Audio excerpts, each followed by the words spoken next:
예수님께서 자신을 따르는 사람들에게 여러 가지 많은 것들을 조심해라, 또 여러 가지 많은 것들을 경계하신 것들 중에 가장 강조하신 것이 하나가 있습니다. 그것이 바로 물질입니다. 물질, 즉 돈입니다.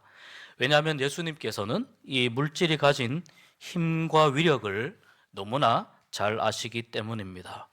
물질 자체는, 재물 자체는 그대로 있는데 사람이 어떻게 사용하느냐에 따라서 이 재물은 굉장히 다양한 힘을 발휘합니다. 오늘 읽은 말씀 19절과 20절은 서로 대조되는 내용인데요. 그런데 같은 표현이 하나 나옵니다. 너희를 위하여라는 표현입니다. 19절 보니까 너희를 위하여 보물을 땅에 쌓아두지 말라 이렇게 말씀합니다. 땅에 쌓아둔다는 말은 자기의 욕심만을 채우기 위해서 재물을 축적하는 것, 그것을 경계하는 것입니다. 이 땅이라는 말은 이런 의미가 있습니다. 하늘의 것, 영적인 문제에는 관심을 갖지 않고 이 땅의 일에만, 내가 살아가는 이 땅에서의 일에만 집착하는 것을 의미합니다. 그런데 땅에 아무리 많은 물질을 쌓는다 하더라도 좀이 먹고 동록, 녹이 쓰는 거죠. 녹이 쓸어서 망가지게 되고 또 도둑들이 뚫고 들어와서 그것을 훔쳐가게 됩니다. 땅에 쌓아놓은 것이 얼마나 어리석은 것인가라고 하는 것을 말씀하는 누가복음 12장의 어리석은 부자의 비유가 있습니다. 한 부자가 있었습니다. 이 부자가 농사를 많이 지었는데 너무 많은 추수를 하게 되어서 창고에다가 이 곡식과 추수한 과일들과 이런 것들을 저장하려고 하니 창고가 너무 작았습니다. 비좁았습니다. 그래서 이 농부가, 이 부자가 고민하다가 창고를, 그 옛날 창고를 뜯어내고 더 큰 창고를 지어서 거기에 가득 넣어놓고 이제 이렇게 되면 내가 아무런 염려 없이, 내가 아무런 걱정 없이 살겠구나라고 그렇게 생각을 합니다.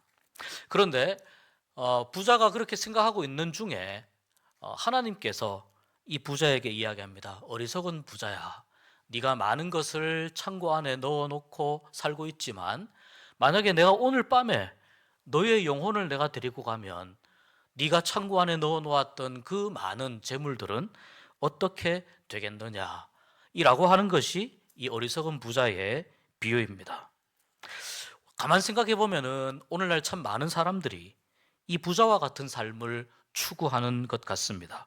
경제적 성장이 삶의 가장 중요한 목표가 됩니다. 그리고 더 나은 집, 더 많은 자산을 소유하기 위해서 우리는 끊임없이 노력합니다. 부자는 왜 이렇게 더 큰 창고를 짓고 거기에다가 자기의 재물을 쌓아 놓으려고 할까요? 그것은 바로 현재의 안락함을 누리는 것보다 앞으로 다가올 미래가 불안하니까, 미래가 염려되니까 그 불안감과 염려를 줄이기 위해서 더 많은 재물을 쌓는 것입니다. 그런데 한번 생각해 보시기 바랍니다. 그렇게 해서 미래의 불안을 줄이기 위해서 많은 재물을 쌓아 놓으면 과연 이 부자에게는 진정한 평안이 찾아올까 하는 것입니다. 하나님의 말씀처럼 우리는 여러 가지 많은 계획을 이 땅을 살아가면서 세웁니다. 그러나 내가 세운 계획은 한순간에 무너질 수 있는 것이 바로 우리의 인생입니다.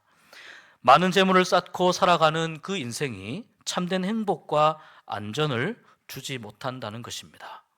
그렇기 때문에 예수님께서는 20절에 이렇게 말씀했습니다. 너희를 위하여 하늘에 쌓아두라 라고 말씀합니다. 너희를 위하여 하늘에 쌓아두라.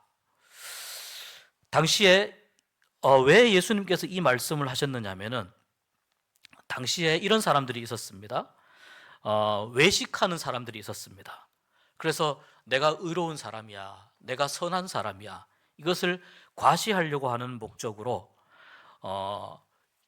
그 어떤 이런 재물을 내고 또 사람을 도와주면서 자기의 선행을 이렇게 의시되는 그러한 사람들이 있었다는 겁니다.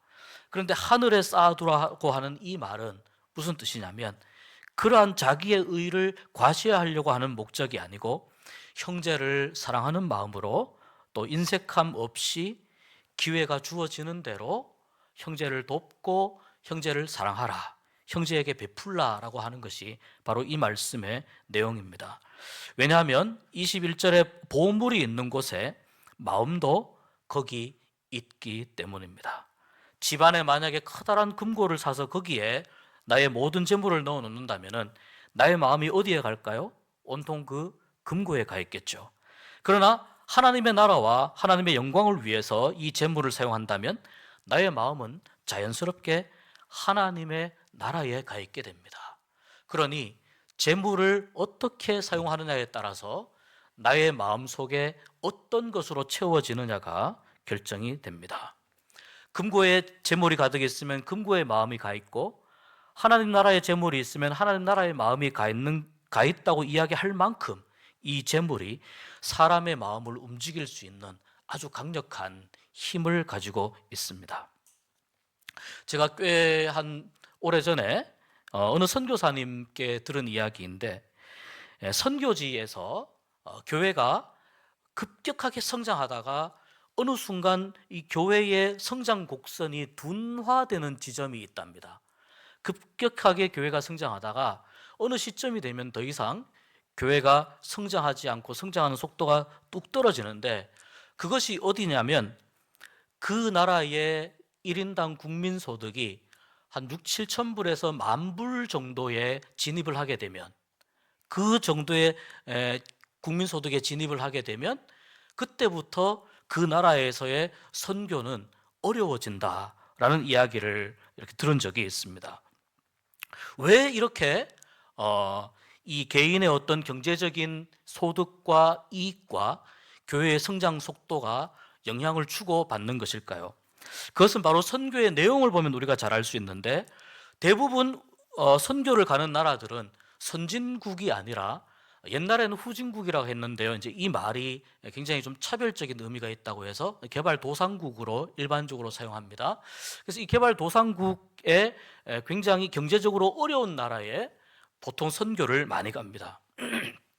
저도 몇 나라 이렇게 다녀보면서 그런 나라들의 그 선교지에 살고 있는 그 토착민들을 본 적이 있는데, 지금 어떤 경우에는 정말 이렇게 대나무로 집처럼 그냥 지어 놓은 거예요. 대나무로 집처럼 지어놨고 그 집안에 아궁이가 있는데, 침대가 하나 있는데 그 침대에서 돼지와 닭과 오리와 강아지와 같이 함께 올려서 자는 거예요. 신발이 없어요.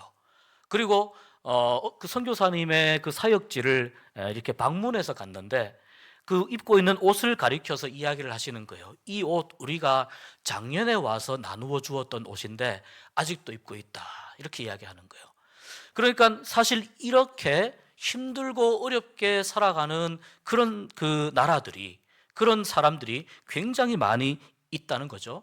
그런데 이제 그런 사람들에게 선교를 하려고 하니 일단은 어떤 조치가 필요하냐? 먼저 구제하는 조치가 필요하다는 겁니다. 그래서 한국에서 안 입는 헌옷이라든지 또는 어떤 음식이라든지 또는 뭐 아이들 공부하게끔 학용품이라든지 이런 부분들을 가지고 선물로 나누어 주면서 조금씩 선교를 하게 되는데, 그런데 그 나라가 이제 경제적으로 조금씩 성장을 하게 되고 또 1인당 국민소득이 높아지게 되면 이렇게 헌옷을 나누어 준다든지 하는 이러한 구제 사업을 국가가 하게 된다는 겁니다.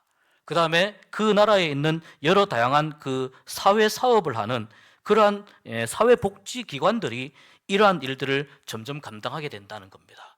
그러면서 시간이 지나면 구제나 선물을 중심으로 하는 선교가 점점 영향력을 잃게 되는데, 그 지점이 어디냐면은 1인당 국민소득이 한 6, 7천 불에서 10,000불 정도 사이, 이렇게 갈 때에 이제 이러한 현상들이 나타난다는 것입니다. 의식주가 해결되지 않은 곳에서 가장 필요한 것은 옷과 음식과 잠잘 곳입니다. 또 약품들입니다. 그러나 경제가 발달하면서 이러한 것들은 그 나라에서 국가를 통해서 아니면 다양한 루트를 통해서 점점 더 많이 얻을 수 있게 됩니다. 예전에는 교회나 선교사가 했던 일들을 사회복지기관이나 정부가 직접 나서서 할 수 있는 그러한 정도의 경제적 수준이 되었기 때문이라는 겁니다. 그렇다면 보통 1인당 국민소득이 한 3만 불 정도 넘어가면 우리가 이제 선진국이라고 이야기를 할 수 있는데요. 물론 선진국의 지표는 다양합니다만 대부분의 선진국에서 우리가 한번 잘 생각해 보면 기독교의 영향력이 점점 더 힘을 잃어가고 있는 것은 아닌가, 그런 생각을 하게 되는 겁니다. 경제가 성장하는데 교회가 왜 점점 더 쇠퇴하는가? 교회가 무언가 정말 중요한 것을 놓치고 있기 때문에 그런 것은 아닌가? 이러한 질문을 할 수밖에 없다는 것입니다. 그 이유는 이렇습니다.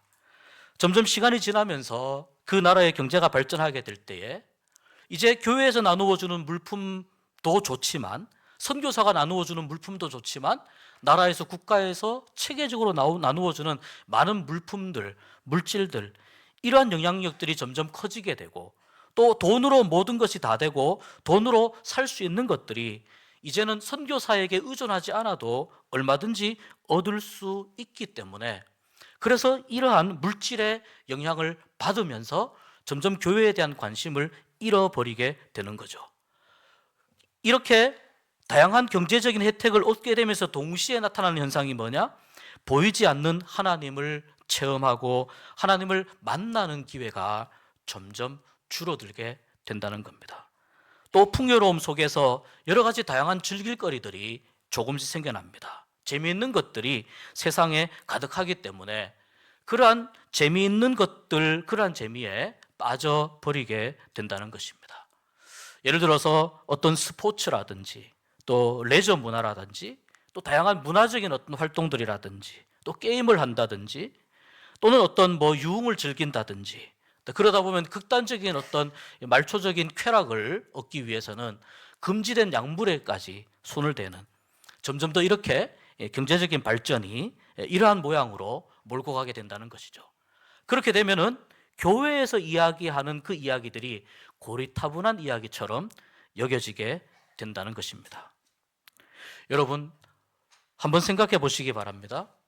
어떤 집이 저 집 참 잘 사는 집이야 라고 할 때 그 잘 산다는 것은 어떤 의미일까요? 우리는 대부분 그 집 참 부자야 라고 하는 말로 우리는 대부분 이해를 합니다. 그런데 여러분, 다시 한번 잘 생각해 보십시오. 부자이기 때문에 잘 사는 것입니까? 오히려 더 큰 근심과 걱정이 있고 이것을 언제 잃어버릴지 모르는 염려와 불안이 있고 또 때로는 두려움과 외로움이 있고 또 그 마음 가운데에는 오히려 평안을 찾아볼 수 없는 그러한 모습들도 우리가 많이 봅니다. 그래서 잘 산다라고 하는 말은 평안과 기쁨과 행복을 누리며 살아가는 것을 의미합니다. 이런 글이 있습니다. 돈으로 음식은 살 수 있지만 식욕은 살 수 없습니다. 돈으로 약은 살 수 있지만 건강은 살 수 없습니다. 돈으로 푹신한 침대는 살 수 있지만 잠은 살 수 없습니다. 돈으로 지식은 살 수 있지만 지혜는 살 수 없습니다. 돈으로 장신구는 살 수 있지만 아름다움은 살 수 없습니다. 돈으로 화려함은 살 수 있지만 따뜻함은 살 수 없습니다. 돈으로 재미는 살 수 있지만 기쁨은 살 수 없습니다. 돈으로 지인은 살 수 있지만 친구는 살 수 없습니다. 돈으로 하인은 살 수 있지만 충직함은, 그의 충성은 살 수 없습니다. 성경적 의미에서 진정으로 잘 사는 사람은 어떠한 사람인가? 오늘 말씀해 보니 변하지 않는 주인을 섬기는 사람이라고 말씀합니다. 그 변하지 않는 주인을 섬기면서 그 마음 가운데, 삶 가운데 평안과 기쁨과 행복이 가득하게 될 때 그런 사람이 잘 사는 사람입니다. 24절에 이렇게 말씀합니다. 한 사람이 두 주인을 섬기지 못할 것이니 혹 이를 미워하고 저를 사랑하거나 혹 이를 중히 여기고 저를 경히 여김이라 너희가 하나님과 재물을 겸하여 섬기지 못하느니라. 둘 중에 하나를 선택하라는 겁니다. 그러나 우리는 이 말씀이 변하지 않는 주인, 하나님을 선택해야 하는 말씀으로 우리는 이해하고 받아들입니다. 디모데전서 6장 10절의 말씀 우리 같이 한번 읽어봅니다. 돈을 사랑함이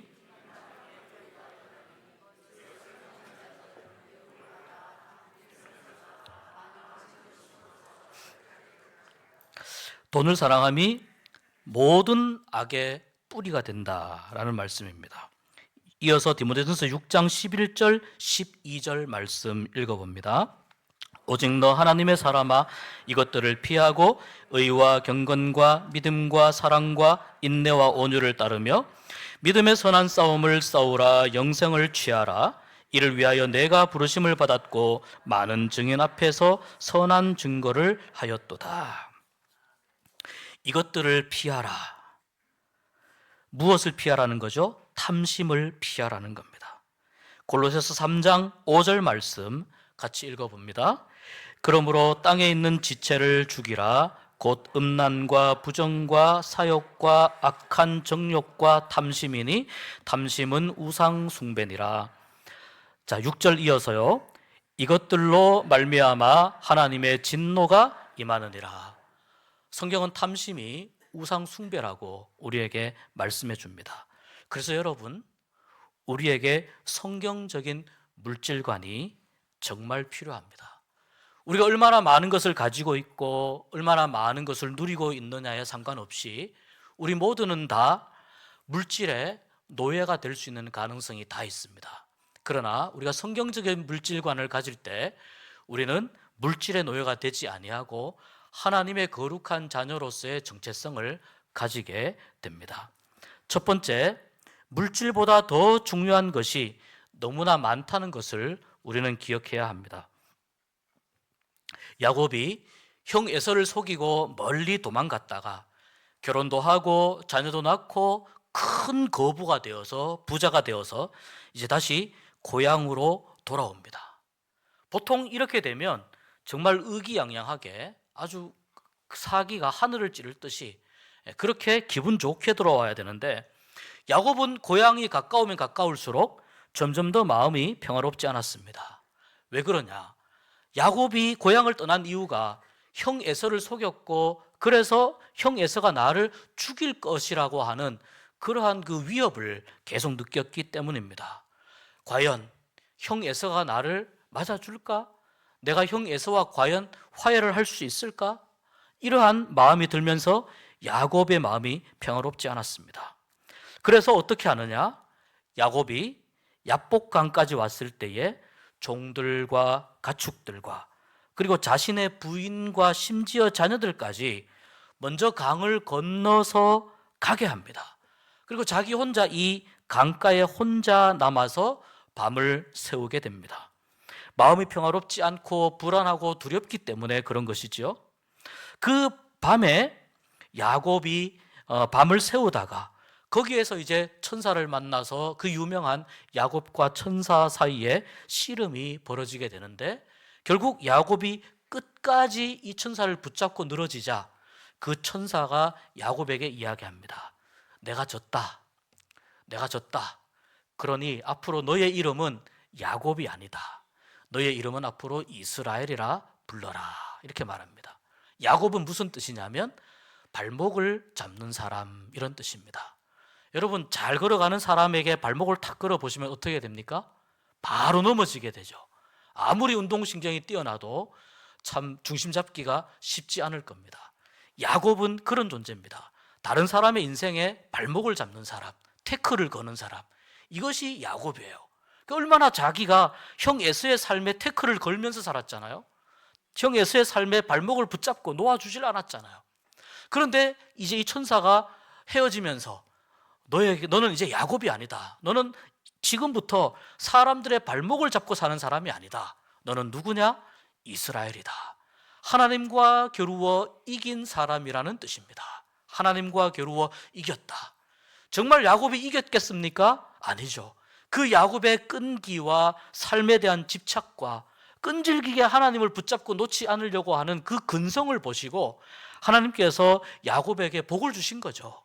하나님과 겨루어서 이긴 사람이라고 하는 그 이름을 야곱이 받았을 때 얼마나 야곱의 마음 가운데에 두려움이 사라지고 평안함이 몰려왔겠습니까? 여러분 보십시오. 야곱은 자기가 평생 일해서 모은 모든 물질들을 먼저 다 강 건너서 보내고 자기는 강을 건너지 못합니다. 평안이 없기 때문이죠. 그리고 하나님이 정말 나와 함께 하시는지 알 수 없기 때문입니다. 정말 나의 생명이 안전하게 보존될 수 있는가 알 수 없기 때문입니다. 물질보다 훨씬 더 중요한 것이 많다는 것을 이 야곱의 모습에서 우리는 알 수가 있습니다. 생명과 안전과 평화와 하나님이 내려주시는 축복이 물질보다 훨씬 더 중요하다는 것을 우리가 알 수 있습니다. 두 번째 성경적인 물질과는 우리가 얼마나 많은 물질을 하나님 앞에 드리느냐가 아니라, 우리가 다 헌금을 하지 않습니까? 얼마나 많은 물질을 바치고 있느냐가 아니라 하나님 앞에 정직한가가 더 중요합니다. 물질의 문제에 대해서는 여러분 하나님께 정직해야 합니다. 사도행전에 보면 이 초대교회에 성령이 강림해서 초대교회가 급격하게 부흥을 하면서 이 초대교회 안에 독특한 하나의 문화가 생겨나는 것을 봅니다. 그것은 많은 사람들이 자기의 소유를 팔아서 교회에 헌금을 하게 되고 이 바쳐진 물질로 인해서 여러 가난한 사람들을 나누어 주고 성전을 유지하는 데 사용하는 것, 그러한 아주 특이한 현상들이 나타났습니다. 우리가 잘 아는 바나바도 자기의 소유를 팔아서 그렇게 헌금을 했습니다. 이 바나바가 그렇게 한 것을 보고 자극을 받았는지 사도행전 5장에 보면은 아나니아와 삽비라라고 하는 두 사람이 나오는데요. 이 두 사람도 소유를 팔아서 교회에 바치기로 그렇게 마음을 먹었습니다. 그런데 막상 이 재물을 팔아서 돈으로 바꾸고 보니 돈이 너무 많은 거예요. 그래서 이 두 사람이 어떻게 하느냐? 그 돈의 일부를, 처음에 바치기로 약속했던 그 돈을 그대로 바치지 않고 일부를 아무도 모르게 자기의 집안에 숨겨놓고 전부가 아닌 그 금액을 가지고 옵니다. 그때 당시에 베드로가 이 상황을 보고 있었는데 아나니아에게 묻습니다. 네가 원래 하나님께 드리기로 했던 전부를 가지고 왔느냐? 아나니아가 이것이 전부입니다 라고 이야기합니다. 그러자 베드로가 아나니아야, 어찌하여 사탄이 내 마음에 가득하여 네가 성령을 속이느냐? 베드로가 아나니아를 질책합니다. 그때 아나니아가 그 자리에서 고꾸라져 생명이 떠나게 됩니다. 사람들이 급하게 이 아나니아의 시신을 어깨에 메고 나가는데 그때 아나니아의 아내였던 삽비라가 들어옵니다. 삽비라에게 묻습니다. 과연 이 금액이 하나님께 약속한 그 금액과 같은 전부를 바친 것이냐? 삽비라가 이야기합니다. 네, 맞습니다. 이것이 전부입니다. 아나니아가 죽어서 나갔다는 걸 지금 모르고 있어요, 삽비라가. 그러자 베드로가 또 지적합니다. 너도 어찌 주의 영을 시험하느냐? 너도 어찌 주의 영을 시험하느냐? 너의 남편 아나니아를 장사 지내고 돌아오는 사람들이 여기에 다다랐을 때 너도 생명이 떠날 것이다. 그렇게 해서 아나니아와 삽비라가 둘 다 생명이 떠나게 됩니다. 얼마나 많은 규모의 물질이냐, 이것이 아니라 얼마나 하나님 앞에 정직하고 얼마나 하나님 앞에 진실한가 하는 것입니다. 우리가 아무리 노력을 해도 우리는 하나님을 속일 수는 없습니다. 그러니 우리가 하나님 앞에서 액수의 문제가 아니라 하나님 앞에서 진실하고 정직한 마음을 가질 때 우리가 제대로 된 올바른 성경적인 물질관을 가질 수 있게 됩니다. 세 번째, 물질의 주인은 하나님이시라는 것을 우리가 고백해야 됩니다. 하나님께서 주신 물질은 여러분 은사의 측면이 좀 있습니다. 또 우리는 그 물질을 관리하는 청지기입니다. 구약 성경에서부터 이어져 내려오는 물질이 하나님의 것이라고 하는 것을 고백하는 제도가 있습니다. 바로 11조입니다. 11조는 여러분 10개 중에 1개만 하나님의 것이다라는 의미가 아니라 10개 모두가 다 하나님의 것인데 그 중에 1개를 구별하여 드리고 나머지 9개는 물질을 맡은 청지기로서 하나님의 뜻에 따라 잘 관리하고 사용하겠습니다라는 의미가 있습니다. 말라기 3장 10절 말씀 같이 읽어봅니다. 만군의 여호와가 이르노라.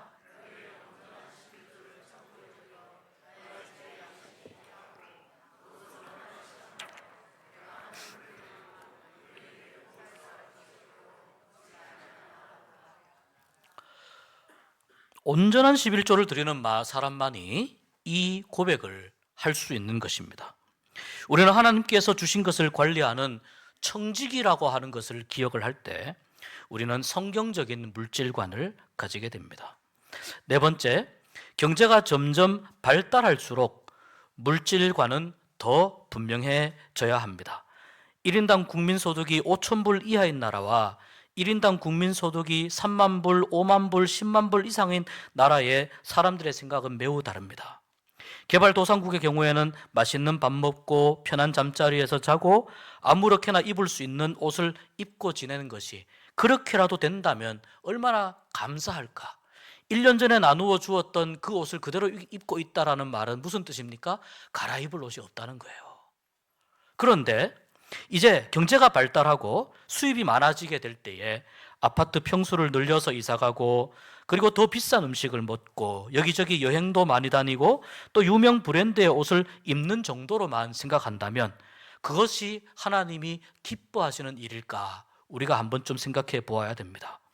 인생은 아침 안개와 같아서 언제 우리가 어떻게 될지 아무도 알 수 없습니다. 그러나 하나님이 주신 물질을 하나님이 기뻐하시는 곳에 사용한다면 우리의 마음도 하나님의 기쁨이 있는 거기에 우리의 마음도 머물 것입니다.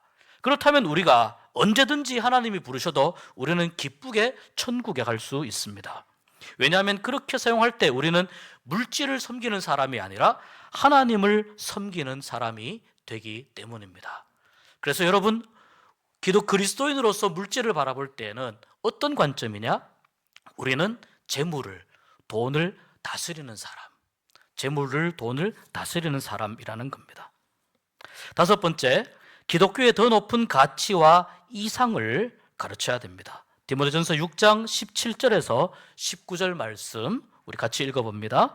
내가 이 세대에서 부한 자들을 명하여 마음을 높이지 말고 정함이 없는 재물에 소망을 두지 말고 오직 우리에게 모든 것을 후히 주사 누리게 하시는 하나님께 두며 선을 행하고 선한 사업을 많이 하고 네, 계속 읽어주십시오.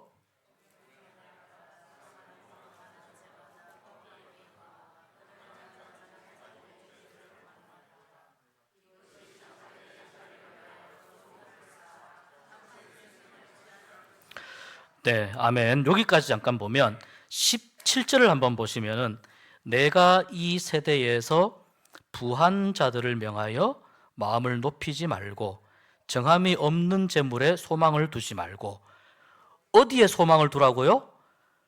우리에게 모든 것을 주사 누리게 하시는 하나님께 두라. 하나님께 두면 19절 봅니다. 이것이 장래에 자기를 위하여 좋은 터를 쌓아 참된 생명을 취하는 것이니라.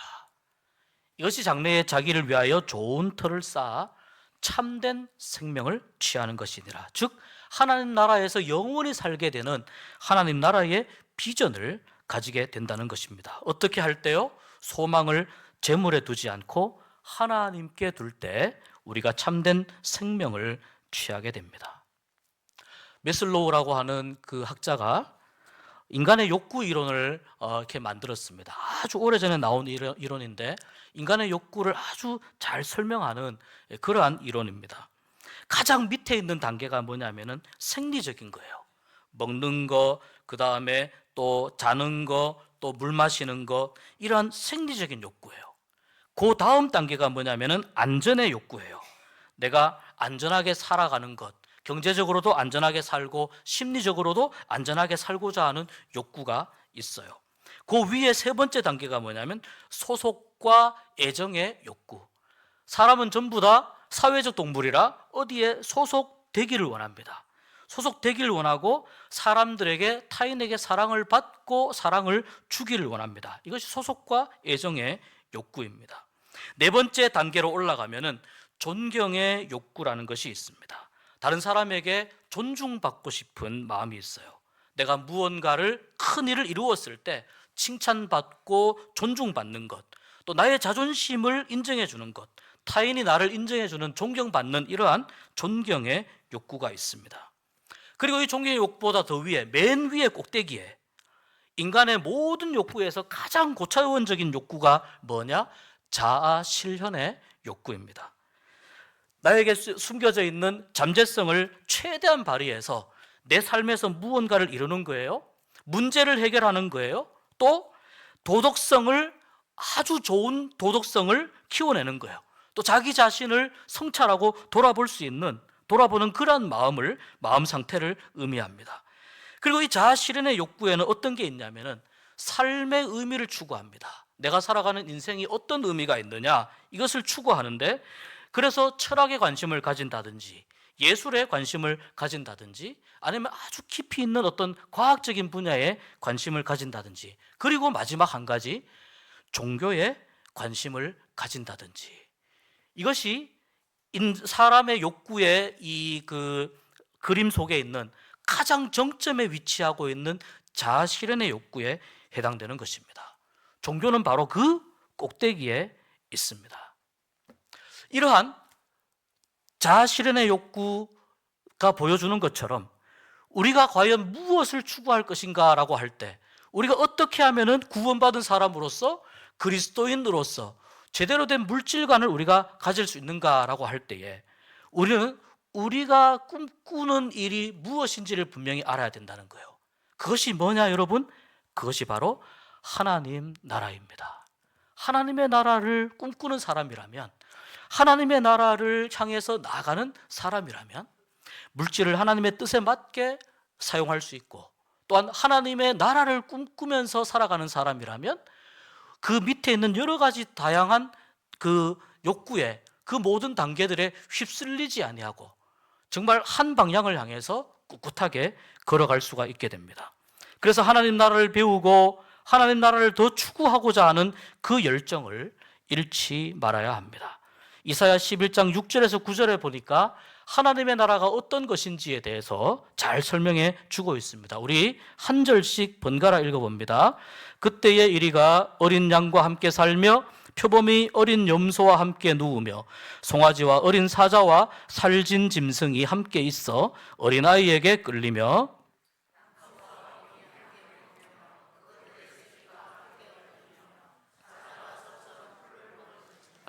젖먹는 아이가 독사의 구멍에서 장난하며 젖된 어린아이가 독사의 굴에 손을 넣을 것이라.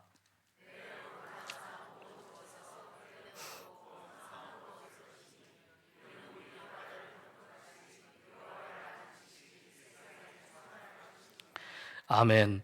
물이 바다를 덮음같이 여호와를 아는 지식이 세상에 충만한 상태, 온전히 하나님께서만 다스리시고 하나님께서만 통치하시는 그 상태, 더 이상 물질의 유혹이 없고 사탄의 속삭임이 없고 하나님의 음성만 들을 수 있는 하나님의 다스림이 그대로 그 나라를 이끌어가는 그러한 상태, 하나님의 나라입니다.